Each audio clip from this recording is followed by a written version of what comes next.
tisha kufariki kwa makurutu watatu wa kijeshi wakati wa mafunzo ya kawaida ya kustahimili mazingira magumu katika chuo cha mafunzo cha kijeshi mjini Eldoret. Tukio hilo lilitokea tarehe 29 Januari mwaka 2026 na uchunguzi wa kina tayari umeanzishwa kubaini changamoto cha vifo hivyo, kama anavyotuarifu mwanahabari wetu Susan Locho. Idara ya jeshi ya Kenya imetoa ripoti inayoeleza kuwa makurutu watatu walifariki baada ya kuugua ghafla walipokuwa katika zoezi la kustahimili vikwazo kama sehemu ya mafunzo. Huduma ya kwanza ilitolewa mara moja kabla ya kupelekwa katika hospitali ya rufaa ya Eldoret, lakini juhudi za madaktari hazikuzaa matunda ya kuokoa maisha yao.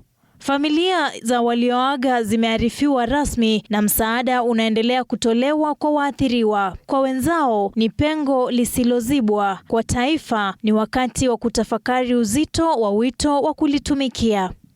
KDF imebaini kuwa uchunguzi wa kina unaendelea kufuata taratibu za kijeshi ili kubaini mazingira ya tukio hilo na kuimarisha usalama wa wanaopitia mafunzo.